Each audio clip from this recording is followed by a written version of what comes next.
If you ask ordinary New Yorkers, they won't even know what East Side Access is because this project was not visible. We did $1.2 billion worth of work, and majority of New Yorkers didn't even realize that there was a project going on. The job involves some 32,000 plus feet of mining, 8 headings, and about 800,000 cubic yards of cavern excavation underneath the MetLife building and Grand Central Station, 150 feet below the ground surface. It was by far the largest project that Jedlo has ever tried. While we had no experience doing tunneling work, I felt it was a great opportunity for the company. Even as MTACC, they put out mega projects, but this was, if you combine tunneling with the caverns, by far was the largest project they have awarded. This job was a very, very difficult job. I think probably the most difficult done in the United States. The job started in Sunnyside, Queens in Long Island City, which is on the other side of the Queensboro Bridge. And we traveled under the East River into 63rd Street and 2nd. And then we hooked down Park Avenue, and we mined all the way to 37th Street and Park Avenue.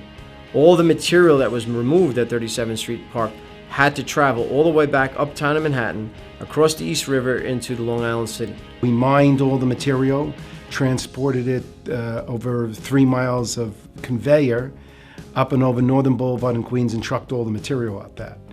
We were basically 4.5 miles away from our last point of the job. Very difficult to manage when most of your work is in Manhattan, yet your access shaft is in Long Island City, Queens. The caverns were roughly 1,100 feet by 60 feet wide by 65 feet high. You know, we created 2 football fields under Grand Central Terminal. Biggest challenge was coordination. The job is just massive.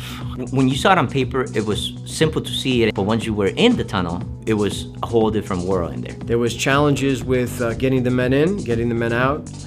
People's cell phones and Blackberries don't work underground.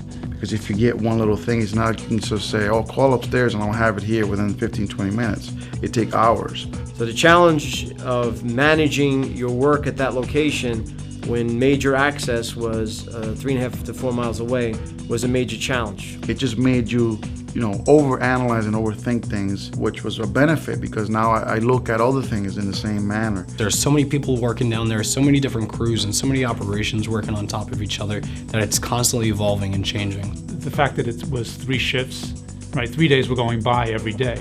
I would never even want to take a day off because you take a day off and you won't even recognize the place. For the people that we're managing, I think that's a tremendous challenge to keep on top of that and to make sure that the handoffs from one shift to the next go smoothly. Being able to adapt and keep up with the changes of the job and staying ahead of it was a very difficult challenge. At our peak, we had close to 1,000 men on the project in 1 week. That's a payroll of about $3.9 million a week. So the stress was an everyday event for us, trying to make sure that you managed efficiently that amount of payroll. The tunnel boring machine is just one massive drilling rig that digs all night. We use the 2 TBMs to cut out as much of those caverns as we could and then come back and blast out the rest of your shape. So when it came to blasting and being able to know how much explosives you can use adjacent to, whether it's a historic structure, whether it's a residential area, depending on where you are on the job, the planning that you do has to be adapted to the actual location. And every blast had to be coordinated through 10 different agencies since we're right under Grand Central. The build up to actually getting every blast to go off was very intense. Find the hole, find the hole. Find the hole, find the hole. They hit that button, you hear it, boom, boom, boom, boom, boom, boom, boom.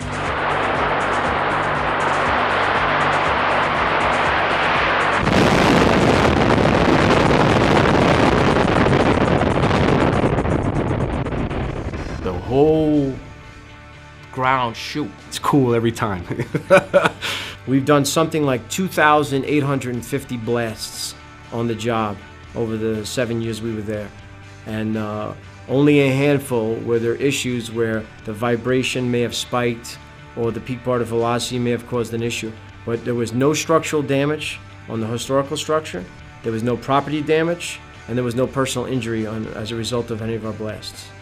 One of the challenges was trying to get concrete all over the job. How do we get concrete close enough so it doesn't harden on time, right? So it's wet concrete. We wound up drilling holes all over Manhattan and putting these pipes in and pumping concrete from surfaces into the forms.